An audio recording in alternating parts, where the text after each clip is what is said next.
The Julio Jones saga has finally concluded, with the Atlanta Falcons sending the 7-time Pro Bowler to Tennessee for a pair of draft picks. I'm Dave Loughran with Awesemo.com, breaking down the fantasy fallout from this massive trade. But before we get started, hit that thumbs up button and subscribe to the channel if you haven't done so yet. Let's dive into it. The Titans might be one of the most run-heavy teams in the league, but there's still plenty of opportunity for Jones to excel in this offense. Outside of A.J. Brown and now Jones, Tennessee's receiving core consists of Josh Reynolds, who went from being a fringe last-round draft pick to now undraftable, and fourth-round rookie Dez Fitzpatrick.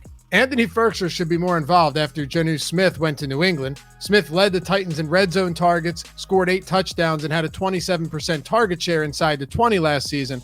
But Jones and Brown will absolutely dominate targets in this offense for 2021.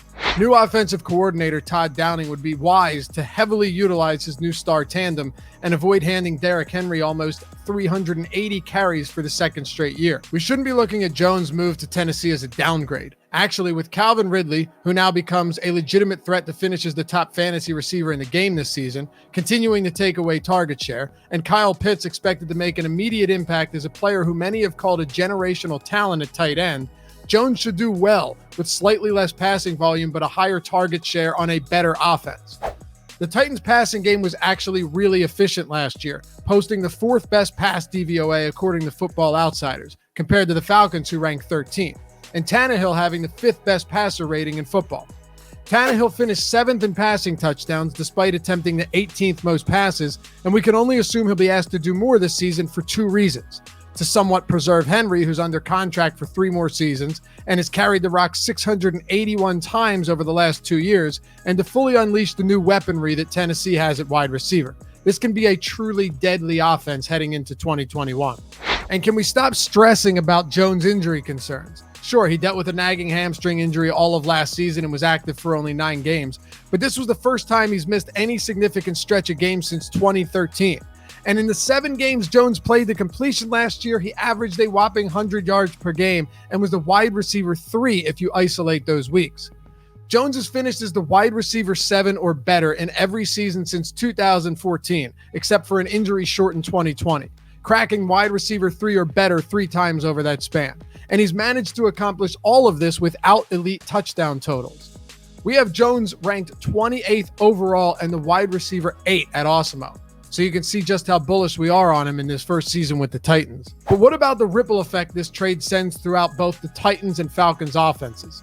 Ryan Tannehill is a huge winner here. He goes from having Corey Davis as his wide receiver 2 to Julio Jones, and now has arguably the best wide receiver pairing in the league. Tannehill already finished as the QB8 last year, and there's little reason to believe he won't see elevated passing attempts now that Jones is in town. It's hard to project Tannehill for a top 5 season, but another top 10 year is squarely in play with upside for more. 40 touchdowns isn't out of the question either. If you think A.J. Brown is hurt from this trade, you might be looking at it from the wrong angle. Having Jones lined up across from him will give defenses fits, and Brown will see far less double coverage each week. He should still be drafted as a wide receiver 1, and there's really no reason to believe that both him and Jones can't coexist and thrive in this offense.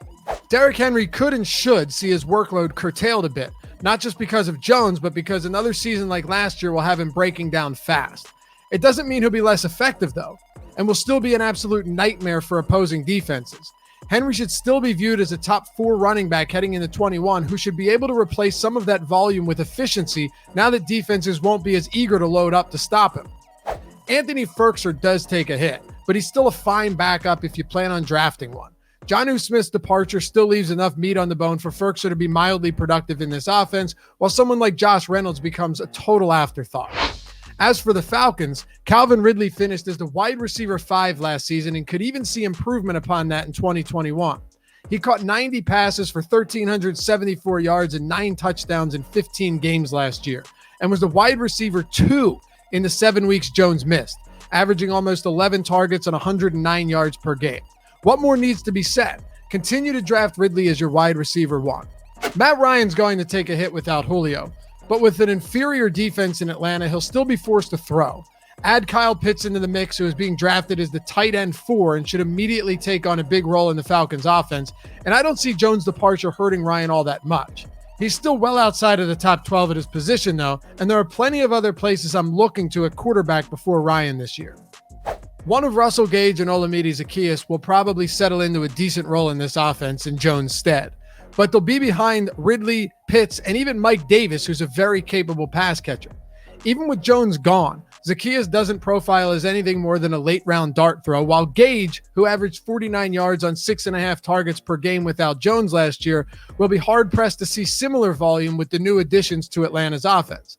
His 18% target share in the red zone is also likely to take a significant hit. But if you're targeting a fourth-round option from Atlanta later in the draft, Gage is the obvious answer. Thanks for watching, and be sure to head over to Awesemo.com for all of your fantasy football needs. We'll see you back here for the next one.